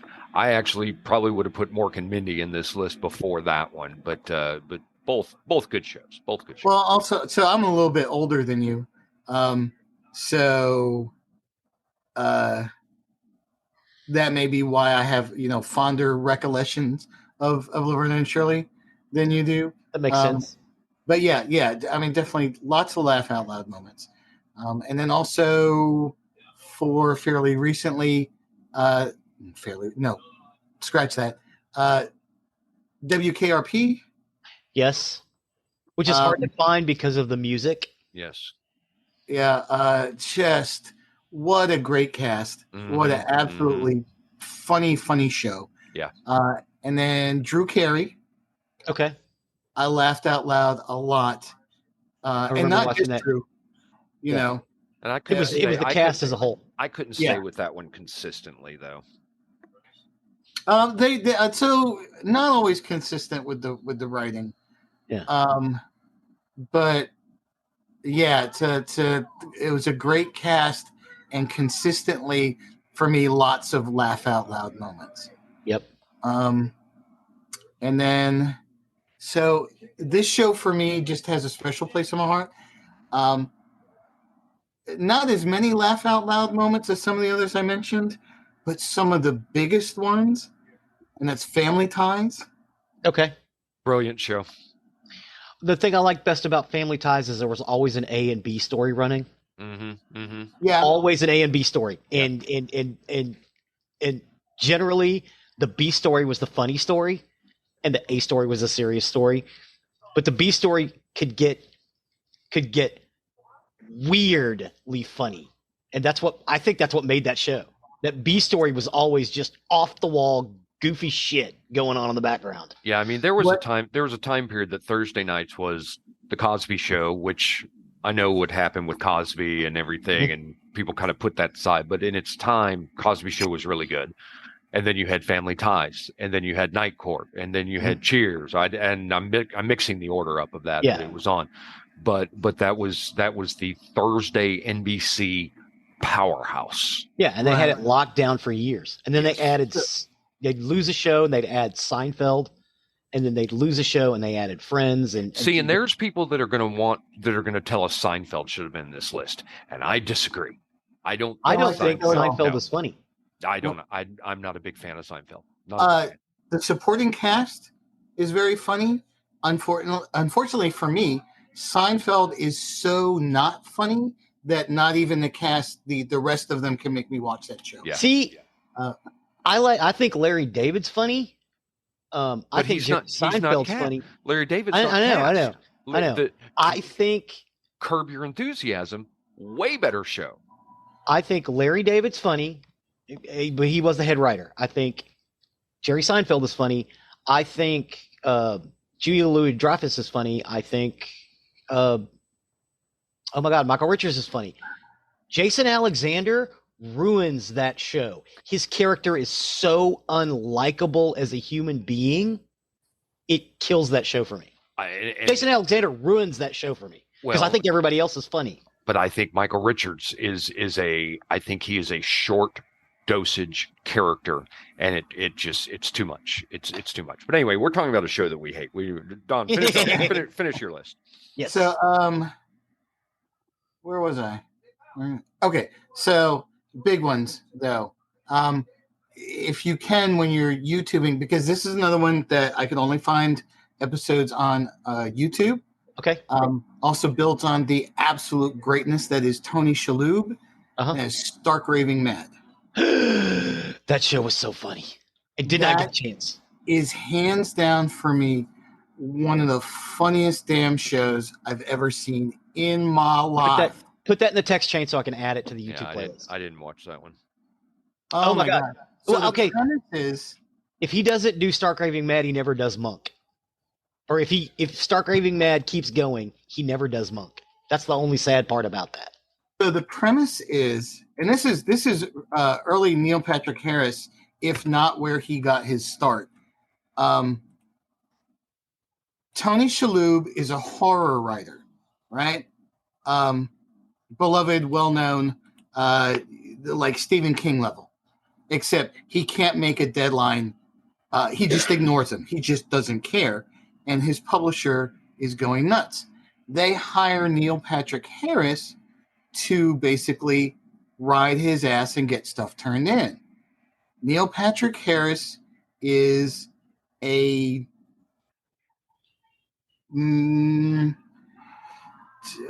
whiny, skinny. He's a lot like Monk, except without the crime solving. He's a germaphobe. He's paranoid. He's led a sheltered life, and the whole ensemble cast is really funny. The gags are funny. Neil Patrick Harris and Tony Shalhoub playing off each other is brilliant. I laugh out loud every single episode. Yeah. Thinking about it is funny. That's how funny that show is. Just thinking about it is funny. I think another one. You've gone past your 5. You only get 5. You only get 5. You only get 5, man. Nope. There's not just 5. Sorry. Okay. Okay. Nope. I'm going to throw 2 in. I'm going to break your rules because I think both of these are. Damn you, 5. You only get 5. We can do more episodes, dude. The Dick Van Dyke Show. And again, this is because I'm older. And Faulty Towers. So we've done an episode of Faulty Towers. We don't have to belabor that one. I'm just writing these notes down so I will remember to put it in the playlist. Well, we already have an episode on Faulty Towers, but Dick Van Dyke, that's another one I've seen every episode of, and I've seen them multiple times because it was one of those afternoon comedy shows that we got on specific stations, and there are laugh out loud moments in that show as well, and there's many of them, many of them. Well, it's a groundbreaking show, right? It introduces us to Mary Tyler Moore, yes, which just for that, gives it legendary status. The writing room with Rosemary and them, those were the funniest moments. Yeah. You were always going to be on the floor. And then I'm sorry, I got to throw in this one more because I mentioned this is the show that breaks the going on too long thing. Blackadder. Okay. Blackadder was a great show too, and it also does have some laugh out moments, loud moments as well. So I hate the first season. Yep. Yeah, I'm not a big fan of the first season. My favorite season is the Blackadder Goes Forth. The World War II one. Yeah. The World War I. World War One. Yeah. So my favorite is the third. So I don't like the first one because Blackadder is weak. Yes. Right? Agreed. So Hugh Laurie and Rowan Atkinson together, just fucking not as good as Hugh Laurie and Stephen Fry, but comedy gold. Yeah, but in the third and the fourth, you get them all in there. They're all in there together. Yes. Yes, and that's why my favorite season is the third. Oh, the Regency period one? Yeah, that's a really good one too. Oh my god! But the fourth one is my favorite. I can't disagree with that. That needs to be in there. But yeah, Blackadder. Okay, so wait, you will. So Jeff, there's a British comedy that you like? I'm not the British comedy hater. That's Randy. Nope, that's Randy. Yeah, I love British comedy, except for Chef. I can't understand why Randy doesn't like Chef. No, it's not Chef that he loves. It's Doc Martin. Doc Martin's the only show he likes. Yeah, I don't understand how he hates Chef. That's probably because he knows guys like that. But that's what makes it funny. Oh my God. We're going to have to cut this off because I would add Chef to this list too. In its earlier I'm going to put all seasons. these in the YouTube playlist later on. It's early. That's why that's why you keep hearing these messages. We're all in a chat. I'm adding them as we go. Yeah. So No, we got to cut it off right there. We've gone way over. Super over. We're at an hour and a half. We're at an hour and a half right now. So. And we still got a murder to go. Yeah. I apologize. No, that's fine. I mean, that's why we wanted you on, dude. We appreciate these lists. The back and forth is great. Give these shows a watch. You can let us know what you think. Send us your comments. You can find us on the website as always. Give us comments of what you think. Tell us, do you disagree with us? Do you agree with us? Give us ones of your own. But yeah, we've gone quite a ways now, so I think we ought to step over to the murdery side of the house. Murder. So I had this story for another episode, and I intentionally moved it up to this one because since we're talking about comedy and laugh out loud moments, I'm going to bring you down badly. Oh, I thought you were going to give us a laugh out loud murder. No. There is nothing. There shouldn't be nothing to laugh out loud in this. As a matter of fact, I want to give the forewarning before I go in. This story has graphic violence, bodily harm, and sexual assault. And to me, this is probably the most brutal story I've done since Sylvia Likens. Oh. Sylvia Likens made me cry. This one might as well. It's pretty rough. I got my information off Medium, Wikipedia, the Scare Chamber, and How Stuff Works. And forgive me because this happened in Japan.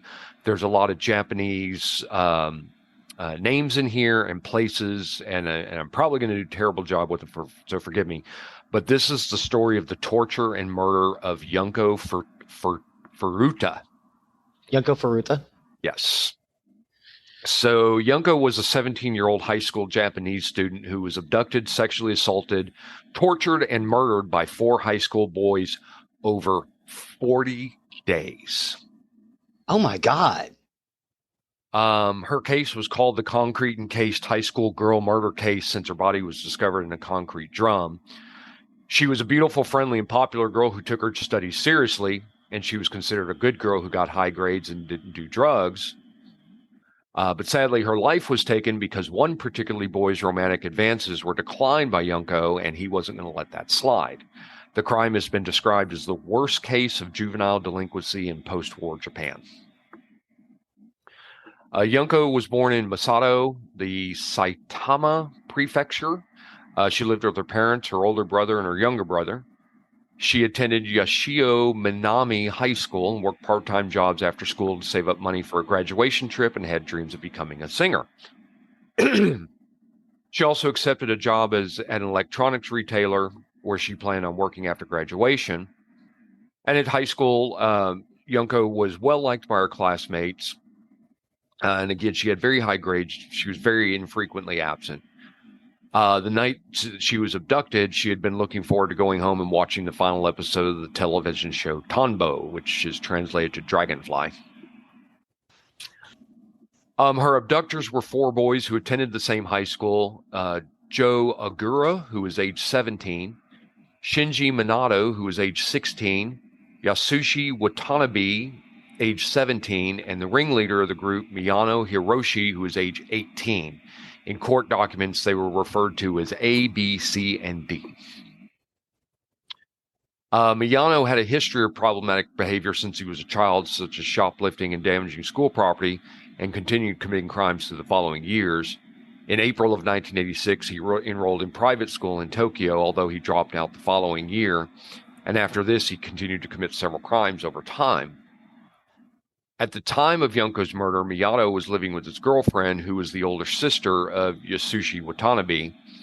However, Miyano ended up joining a gang and started committing sex crimes, which caused his girlfriend to end their relationship. During the torture and murder of Junko, They used the second floor of Minato's house, which they frequently used as a hangout, in the house that he lived with his parents. What? Yeah. Minato also had connections to the Japanese mafia, which is called the Yakuza. And Minato had previously participated in crimes for the Yakuza, such as purse snapping, extortion, and rape. And it's possible that Junko wasn't aware of their ties to the Yakuza or their previous crimes.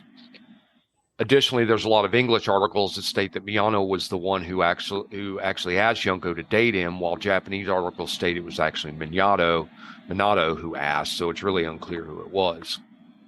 I want to. I'm sorry. I want to clarify something here. The house where they kept her, for 40 days, and that was the home where the person with the Yakuza ties lived. Yes. Okay, so that makes sense because a second-story home, a two-story home in Japan implies money. Right. Right. Yeah. So that makes sense. Wow. That also explains why nothing was said. Yes, because the parents were afraid. I actually go into that. So on November 25th, 1988, Miyano and Minato were walking around town with the intention of robbing and raping local women when they noticed Junko on her bike around 8:30 p.m.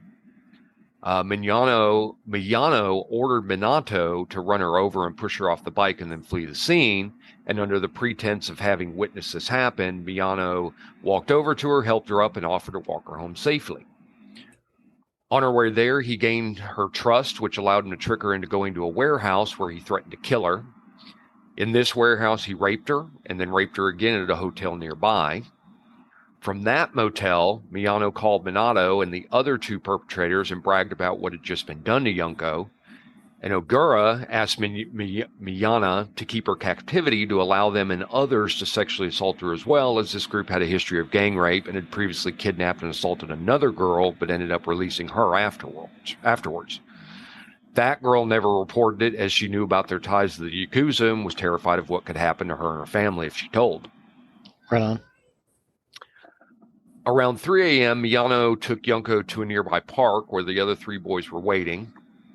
The boys were serial sexual predators, and they usually let their victims go, but Junko's suffering had only begun. They learned her home address in one of her notebooks and told her they were part of the Yakuza, and if she tried to escape, they'd kill her whole family.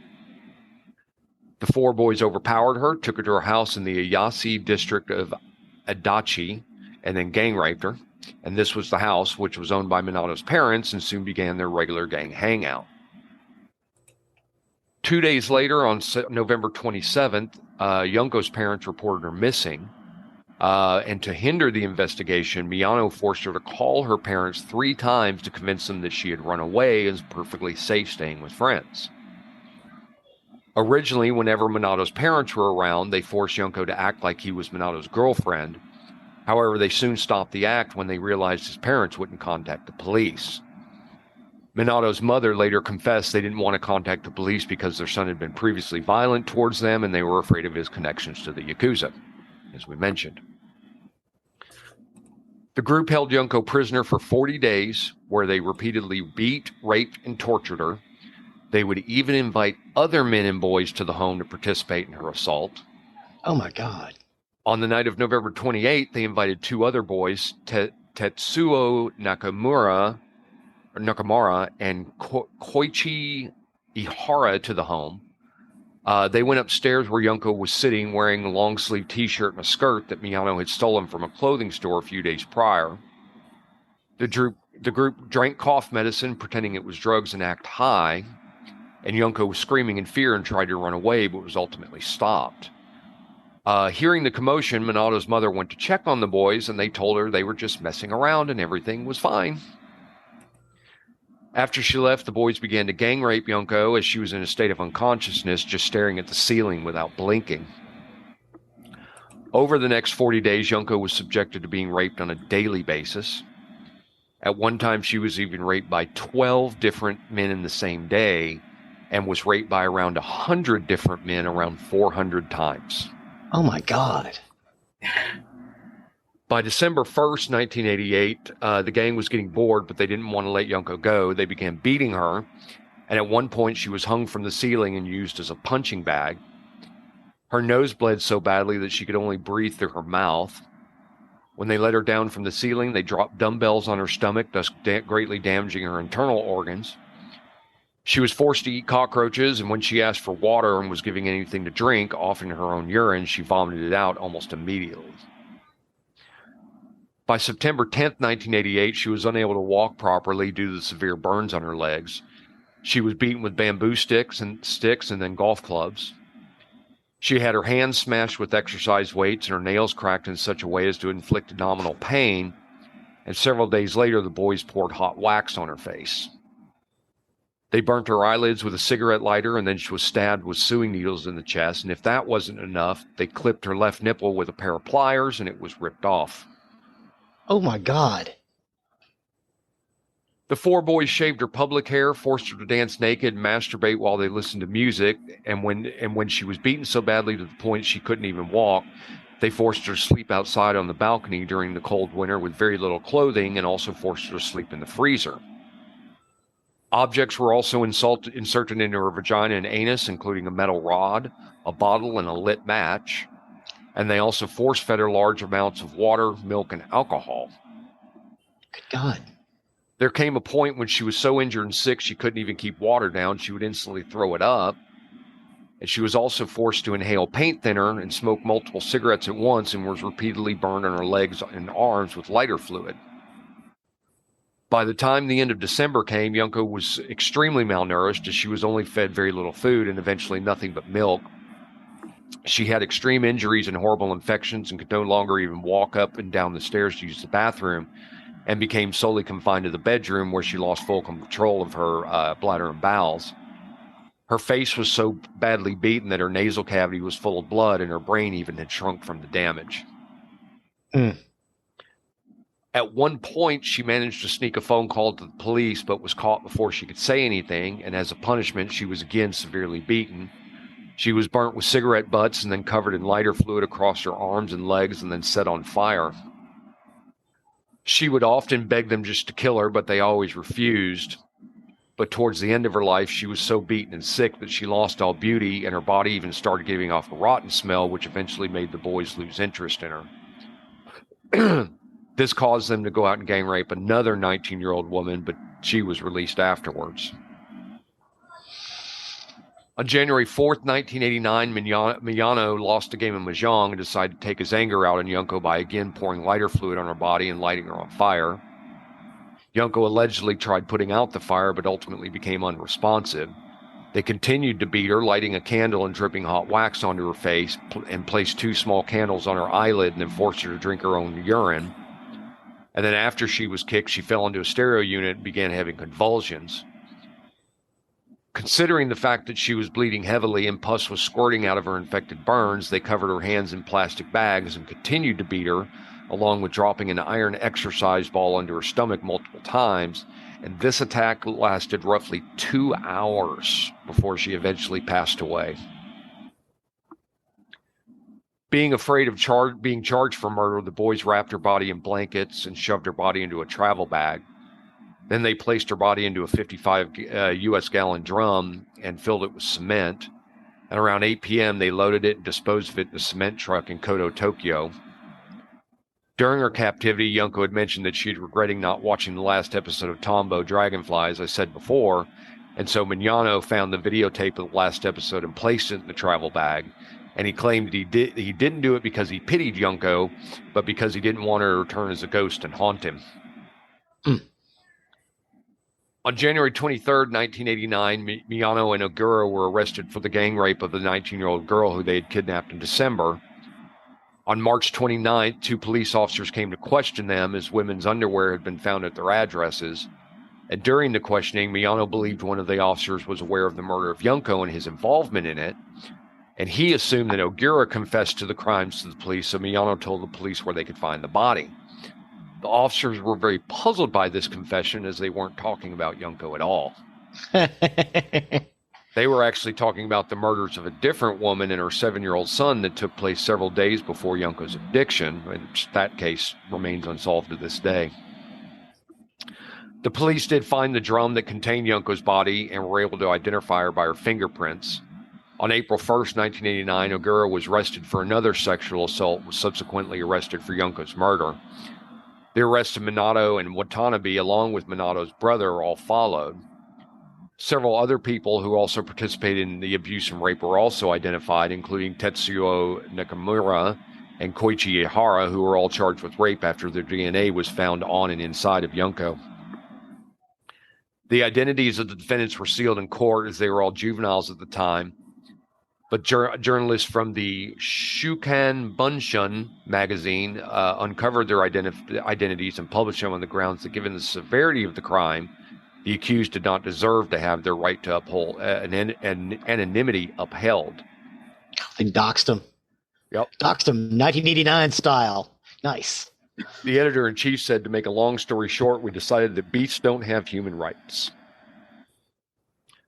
All 4 defendants pled guilty to committing bodily injury that resulted in death rather than murder. Miyano was sentenced to 17 years in prison, Minato 5 to 9, Watanabe 5 to 7, and Ogura 8 years, all in juvenile detention. Miyano appealed his sentence, but Tokyo High Court Judge Ryuji Yanaz, probably terrible at that one, sentenced him to additional 3 years in prison. That 20-year sentence is the second longest given in Japan before life imprisonment. Miyano, who continued to be involved with the Yakuza, was arrested for fraud later after he was released.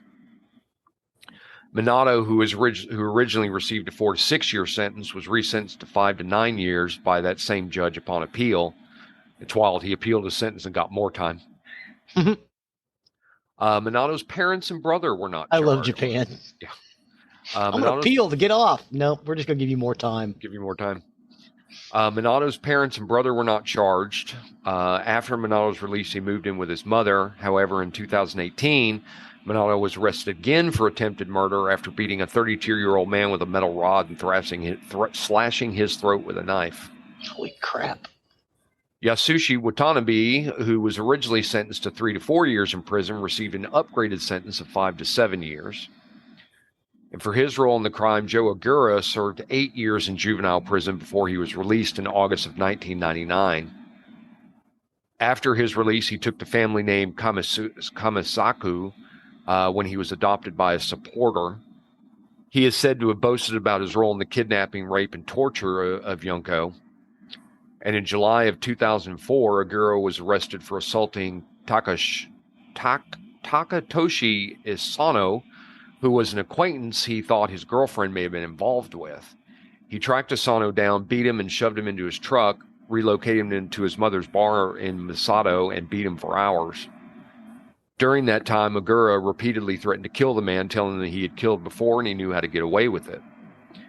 He was sentenced to 7 years in prison for assaulting Asano and has since been released. And Ogura's mother allegedly vandalized Junko's grave, stating she had been the reason his son's life was ruined. Really? While it's not clear why their sentences were so short, the most likely answer was that they were tried as juveniles rather than adults based on the Japanese legal system at the time. And perhaps the courts thought they could be rehabilitated because they were so young as opposed to being locked up for decades or sentenced to death. Junko's parents were dismayed by the sentences and received by their daughter's killers and won a civil suit against the parents of Minato, where the crimes were committed. Miyano's mother reportedly paid Junko's parents 50 yen, which is the equivalent to $370,000, as ordered by the civil court, and forced them to sell that home. So, okay, I'm sorry. So not 50 yen. 50 million yen. 50 million yen. Sorry, yes. Okay. Junko's funeral was held on April 2nd, 1989, and one of her friend's memorial address stated, "Yun Chen, welcome back. I have never imagined that we would see you again in this way. You must have been in so much pain, so much suffering. The happy we all made for the school festival really looked good on you. We will never forget you. I have heard that the principal has presented you with a graduation certificate, so we graduate together, all of us. Yun Chan, there is no more pain, no more suffering. Please rest in peace. That one tears at me. Oh, yeah. Yunko's intended future employer presented her parents with the uniform she would have worn in the position she accepted, and that was placed in her casket. After her graduation, Junko's school principal did present her with the high school diploma, which was given to her parents. And the location near where Junko's body was discovered has been developed since. Is now Wakasu Park. At the time, Japanese people were concerned about a U.S.-influenced epidemic of violent crime, which they called the American Disease, and at least 3 books have been written about the crime. There was an exploitation film called Concrete Encased High School Girl Murder Case about the incident, directed by Katsuo Matsumura in 1995. I bet that translates. That translation sounds better in Japanese. Probably.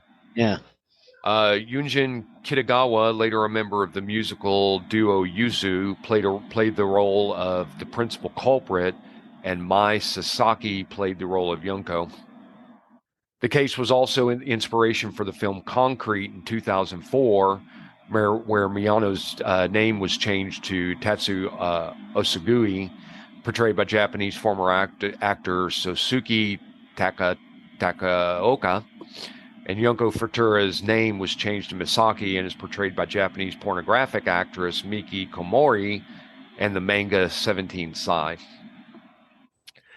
And the last note I have on here, sadly, all 4 boys are now free and walking the streets. What? Yep. All 4 of them are free.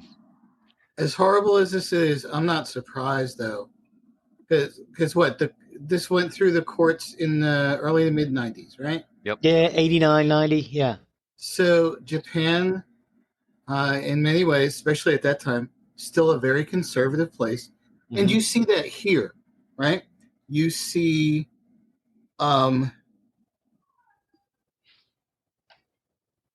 for here, young white male rapists typically get smaller sentences. So it's a very we see that here with the conservative courts, judges, things like that, and also with the lives of young men being valued more than the lives of women. And you see it because the mother of one violated the girl's grave. It's the victim blame. Right.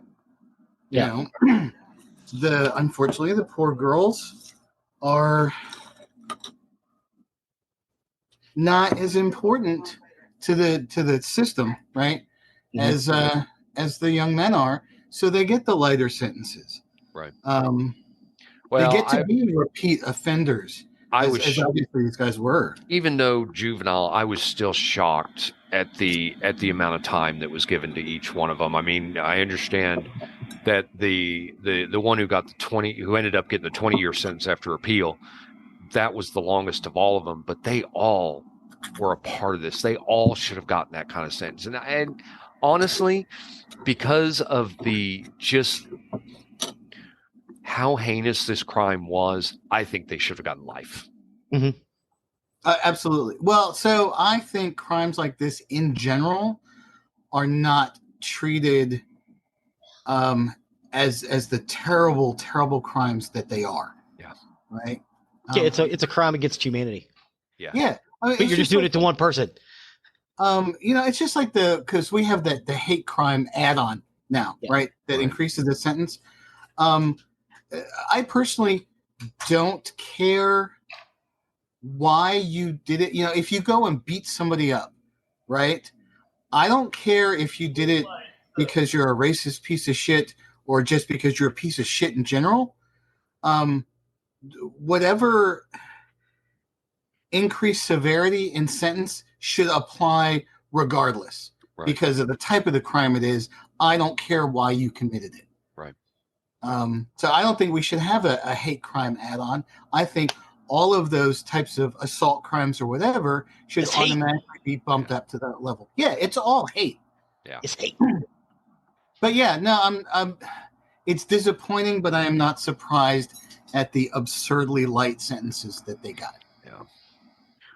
So, I mean, like I said, I had this for another episode, but I figured this masterfully did a good job of the highs and the lows. Yes. Yeah, because we Definitely, did talk about some funny stuff. definitely the good and the bad. So, but I also, I definitely wanted to bring that story also to the forefront because just like Sylvia Likens, especially because in Sylvia Likens' case, a lot of the perpetrators against her walked free after short sentences. I think it's important to get that story out and retold. Junko's, I think, is another one of those that needs to be retold and told again, Yep. especially because those four walk free, and it's sad. Mm-hmm. It's sad. So, all right. Well, that will take us to the end of another recording week. Don, we appreciate you coming on with us. I know that you'll be coming back. But as always, you can find our information on nerderyandmurdery.com. That's our hub for everything that we talk about. You'll find the links to our episodes as well as pictures to what we talked about. Plus, you'll find the link to our YouTube page. Yes, our YouTube page. I was just looking at that. I'm going to be updating with a list of more episodes or more series for this. That's what I was just looking at. Sorry. Which, yeah, we will also eventually put this show on, so you can go and hit it then. But yeah, I recommend you go into that YouTube playlist. We usually put it out weeks ahead of time of the episodes so people can see what's coming up and they can get familiarized with it beforehand. Good job. I appreciate all the work you do on that. Thank you, sir. On our webpage, you can also find a link to our merchandise where if you wish to show off your Nerdery and Murdery fandom, please do consider purchasing some of the items we have for sale there. That helps a lot with our show along with our patrons. You can find the link to our Patreon where if you wish to become a patron and donate to the show, help us with the costs that are associated with the show. It does cost to keep us on the air, keep us broadcasting. It does not go to our fabulous Lamborghinis and fabulous vacations that we do not take. Please and thank you. Please and thank you. And last but not least, please don't forget to leave a 5-star review wherever you can. It helps us, helps others find our material that may be looking for the stuff that we're talking about. Don, thank you again for being a part of the show today. Happy to be here. Thank you for having me. Thanks for being here. Thank you, Zig. And with that, I've been Zig with your nerdery. And I've been Geoffrey with your murdery. Cue the music.